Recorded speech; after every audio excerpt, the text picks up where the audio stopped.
আমি মধ্যরাতে গত রমজানের আগে ছিলাম মদিনায়, মধ্যরাতে গেলাম, যে দেখি খুব ভিড়, দাঁড়ালাম, 50 জন 60 জন করে ঢুকলাম, ঢুকেই একটা জায়গা পেয়েছি নামাজের, উপরে লেখা মাকান তাহাজ্জুদি রাসূলিল্লাহ, রাসূলের তাহাজ্জুদের নামাজের জায়গা।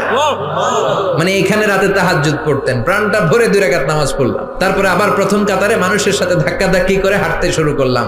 1 সেকেন্ডের জন্য জায়গাটারে খালি পাবেন না। হাজার হাজার মানুষ, হাজার হাজার মহিলা, হাজার হাজার নারী পুরুষ সালাম দেয়। হাঁটতে লাগলাম, হাঁটতে হাঁটতে ডান দিকে কিবলা, বাম দিকে রাউদাতুম মিন রিয়াদিল জান্নাহ। তারপরে একটা ছোট্ট ঘর, ওই ঘরে বিশ্বনবীর হাতের বাম দিকে ঈসা আলাইহিস সালাম দুনিয়াতে এসে ঘুমাবেন। ইন্তেকালের পরে ওইখানে হবে ওনার কবর। এরপর একটু আগাবেন, লেখা মুহাম্মদ রাসূলুল্লাহ। সহ্য হবে আপনার? নিজেরা সামলাতে পারবেন?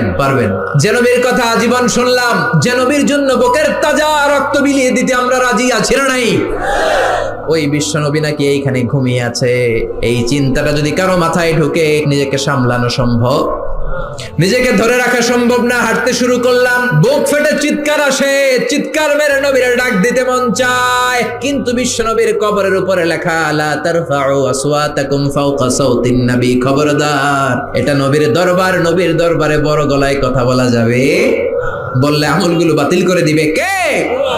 বুক ফেটে কান্না আসে, লোকগুলো দাঁড় দাঁড় করে চোখের পানি ছাড়ে, হেঁটে যায়, বিশ্বনবীরে সালাম দেয়, শুধু সালাম দেয় আর চোখের পানি ছাড়ে, আওয়াজ করে কিছু বলার সুযোগ নাই। তারপরে সামনে হাঁটলে পাবেন আপনি সাইয়েদনা আবু বকরের কবর, তারপরে সাইয়েদনা ওমর ফারুকের কবর, এরপর বাবুল বাকি দিয়ে বের হলে জান্নাতুল বাকি, মাকবারাতুল বাকি আছে না নাই?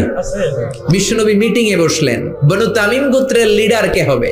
বিশ্বনবী বললেন, ও সাহাবারা প্রস্তাব দাও। আবু বকর বললেন, আমার প্রস্তাব উনি। ওমর ফারুক বললেন, না, আমার প্রস্তাব উনি নয়, আমার প্রস্তাব উনি, আমি যার কথা বলছি সেই সেরা, তারই নেতা হওয়া দরকার। আবু বকর বলে, না, আমারটাই দরকার। ওমর বলে, আমারটাই দরকার। তর্কাতর্কি আছে না নাই? ঝগড়াঝাটি লেগে গেল, তর্ক হয়ে গেল, কথার পিঠে কথা, কথার নাম লতা। কথা বলতে বলতে বিশ্বনবীর কণ্ঠের চাইতে 2 জনের কণ্ঠ উঁচু হয়ে গেল।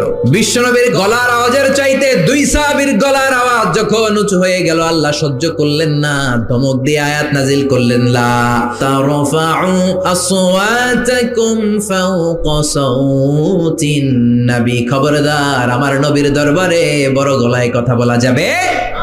এই আয়াত নাজিল হওয়ার পরে সাইয়েদনা ওমর ফারুক বিশ্বনবীর কাছে যদি কথা বলতে আসতেন, ফিসফিস করে কথা বলতেন, নবী কিছুই বুঝতো না। বিশ্বনবী বলতেন, ওমর কি বললা? আর একটু জোরে বলো, কি বললা? বিশ্বনবী ইন্তেকাল করেছেন, কিন্তু এই আয়াতের হুকুম আজ বলবৎ আছে না নাই? মা বাবার সামনে বড় গলায় কথা বলা যাবে?